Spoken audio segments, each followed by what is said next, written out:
ওগো আমার উম্মতেরা রে, কোরবানি করলে তোমাদের কি সওয়াব হবে, কি প্রতিদান তোমরা পাবে শুনে রাখো। বিকুল্লি শাআরাতিন হাসানা, কোরবানির পশুর শরীরের মধ্যে যতগুলো পশম আছে প্রত্যেকটি পশমের বিনিময় আল্লাহ রব্বুল আলামিন তোমাদের আমলনামায় এক একটা করে নেক দান করে দিবেন। সুবহানাল্লাহ। কোরবানির ফজিলত সম্পর্কে সুনানে ইবনে মাজাহ শরীফের 3127 নম্বর হাদিসের বর্ণনায় নবী করিম সাল্লাল্লাহু আলাইহি ওয়াসাল্লাম বলেছেন, হাদিসটি রিওয়ায়াত করেছেন যায়েদ ইবনে আরকাম রাদিয়াল্লাহু তাআলা عن زيد بن أرقم رضي الله تعالى عنه قال أصحاب رسول الله صلى الله عليه وسلم ما هذه الأضاحي قال سنة أبيكم إبراهيم عليه الصلاة والسلام قالوا فما لنا فيها يا رسول الله قال بكل شعرة حسنة قالوا فالصوف يا رسول الله قال بكل شعرة من الصوف حسنة। এই হাদিসের মধ্যে যায়েদ ইবনে আরকাম রাদিয়াল্লাহু তাআলা আনহু তিনি বর্ণনা করেছেন, কিছু সাহাবায়ে কেরাম নবীজিকে প্রশ্ন করেছিলেন, মা হাযিহিল আযাহিয়্যু, ওগো আল্লাহর হাবিব, কুরবানি কি জিনিস? এবার নবী করিম সাল্লাল্লাহু আলাইহি ওয়াসাল্লাম বললেন, সুন্নাতু আবিকুম ইব্রাহিম আলাইহিস সালাতু ওয়াসসালাম, ওগো সাহাবীরা রে, কুরবানি হলো তোমাদের পিতা ইব্রাহিম আলাইহিস সালাতু ওয়াসসালামের সুন্নাত। কুরবানি হলো নবী ইব্রাহিমের সুন্নাত। যখন প্রশ্নের উত্তর পেয়ে গেলেন আবার প্রশ্ন করলেন, ওগো আল্লাহর হাবিব, ফামা লানা ফিহা ইয়া রাসূলুল্লাহ, ওগো আল্লাহর রাসূল, কুরবানি যদি করি তাতে বিনিময় কি আছে, এতে আমরা কি সওয়াব পাবো?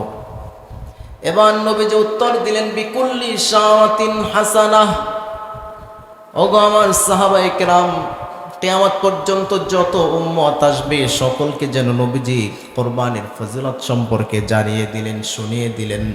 ওগো আমার উম্মতেরা রে, কুরবানি করলে তোমাদের কি সওয়াব হবে, কি প্রতিদান তোমরা পাবে শুনে রাখো।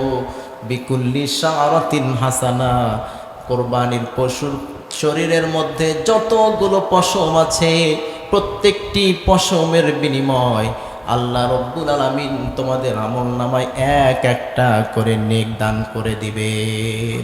সুবহানাল্লাহ। কতটা করে নেক?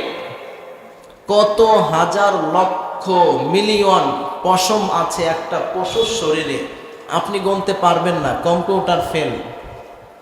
তাহলে একটা পশু যদি আপনি কোরবানি করেন আল্লাহর জন্য, আল্লাহ তাআলা একটা পশুর শরীরে যতগুলো পশম আছে প্রত্যেকটি পশমের বিনিময় এক একটা করে নেকি দান করবেন। সুবহানাল্লাহ।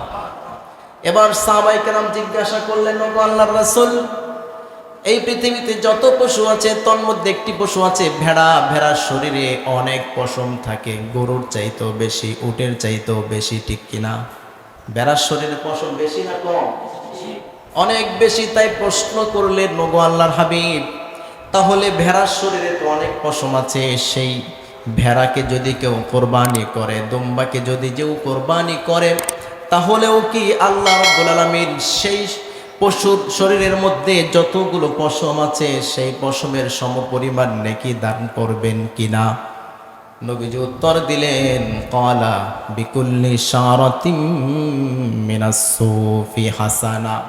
ওগো সাহাবীরা রে, আরে শুধু পশু নয়, যে কোনো পশু, এমন কি তোমরা প্রশ্ন করেছো ভেড়ার শরীরে সব চাইতে পশম বেশি আছে, ভেড়ার শরীরেও যত পশম আছে আল্লাহ রব্বুল আলামিন সেই ভেড়াকে কোরবানি করার বিনিময়ে সেই ভেড়ার শরীরের সমস্ত পশমের সমপরিমাণ নেক দান করে দিবে।